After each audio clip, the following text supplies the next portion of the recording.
Hey friends, Doug Pedersen here. Welcome to week 14. That's right, week 14. Here I am, Friday, upholding my commitment to myself and you really to post something of value each week via video here on my Facebook page. So welcome to week 14. Today, we're going to explore the question or the statement, why you don't like to exercise. But before we do, I just want to check in with you real quick. And I know some of you have been following these videos and you're looking forward to them. I actually got a text today saying, see you on Facebook today. Hey, Dad.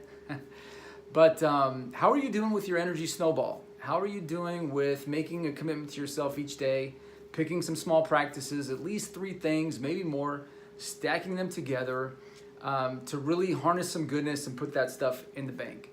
Have you done the work? Have you thought about it? Have you done more than think about it? Have you actually tried some things and played with it a little bit?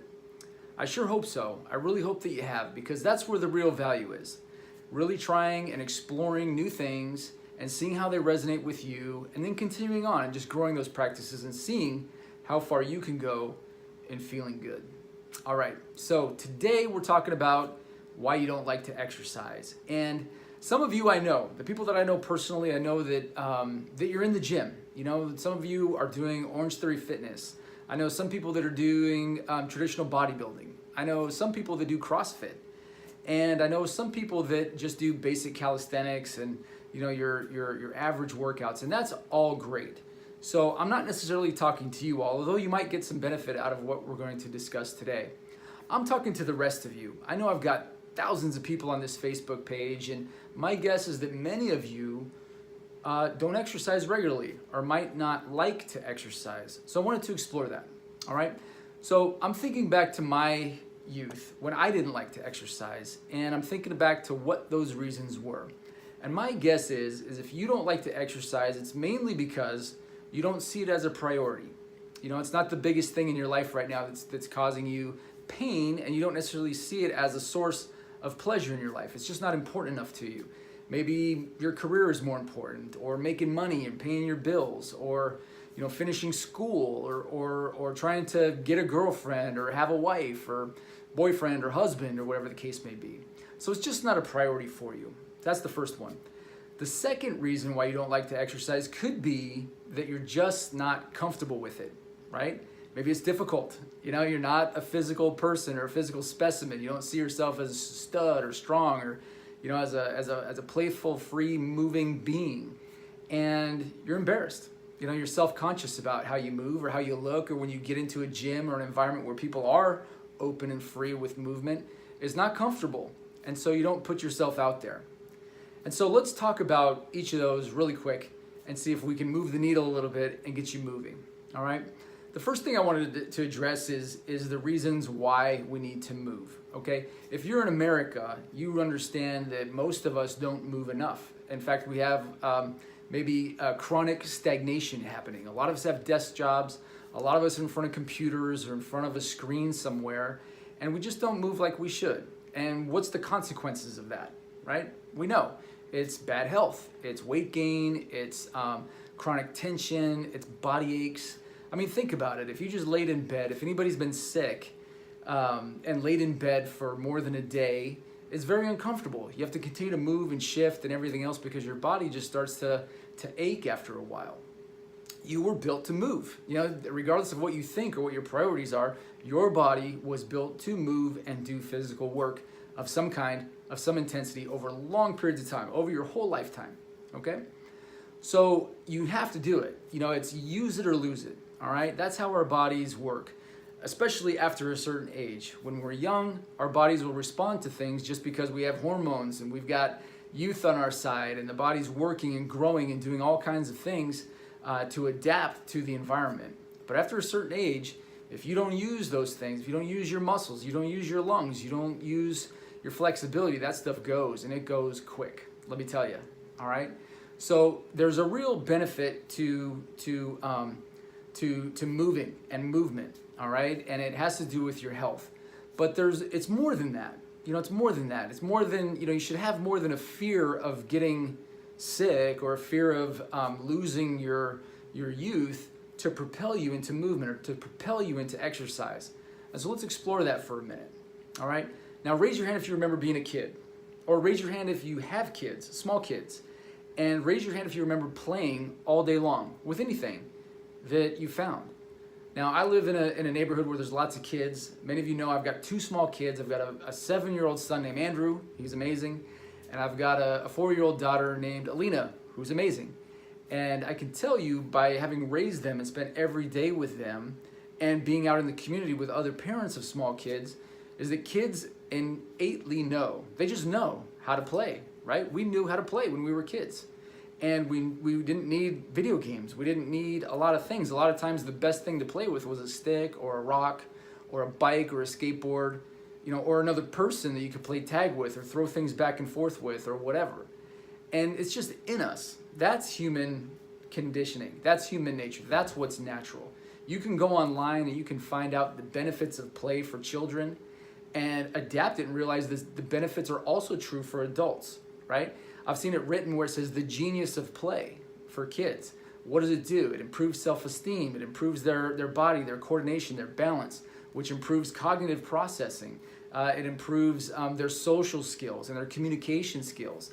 And so there's all these other benefits beyond just, building strength and movement that can be applied to other areas of life, right? You want to make more money.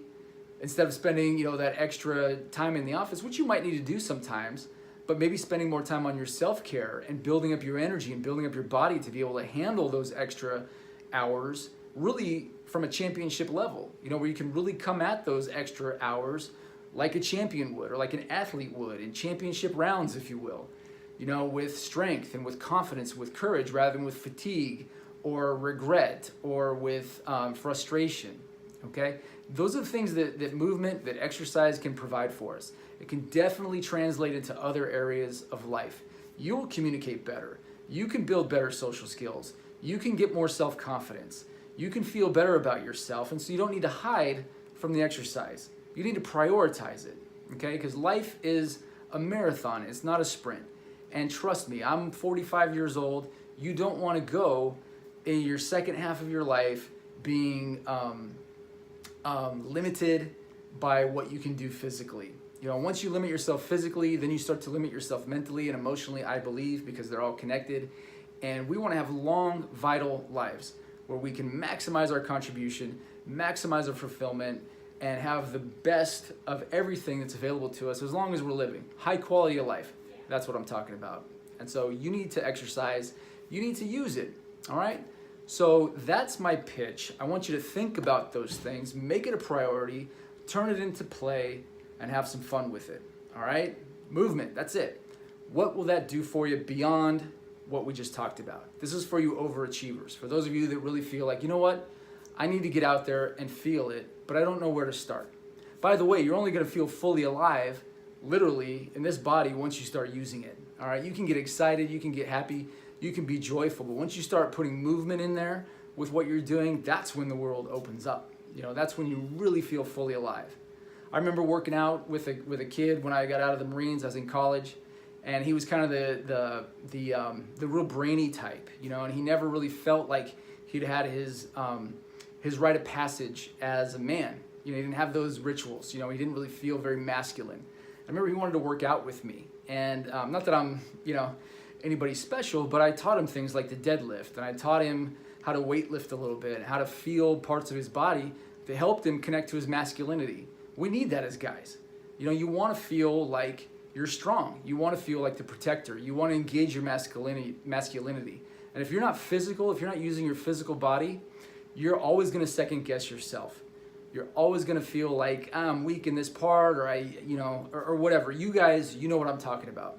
For you ladies that aren't connecting with that message, let me tell you, there's nothing more beautiful than watching a little girl play that's fully free, fully alive, and exploring her body without limitation. That's my daughter Alina. That's my wife. That's femininity at its best. Is movement. It's dancing. It's free flowing. It's fun.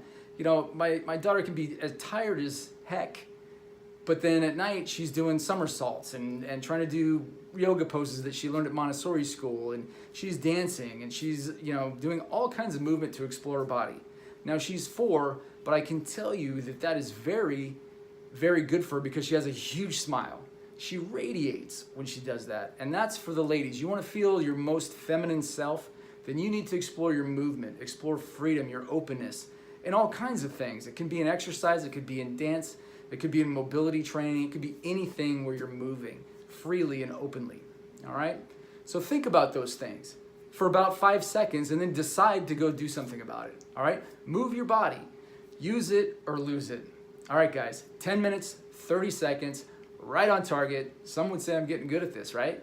If you heard something that you liked or you thought about somebody that could use this information while I was talking, please give me a thumbs up or give me a share, give me some comments. I really want to engage with you guys, and I hope this helps. So there's why you don't like to exercise. Happy Friday.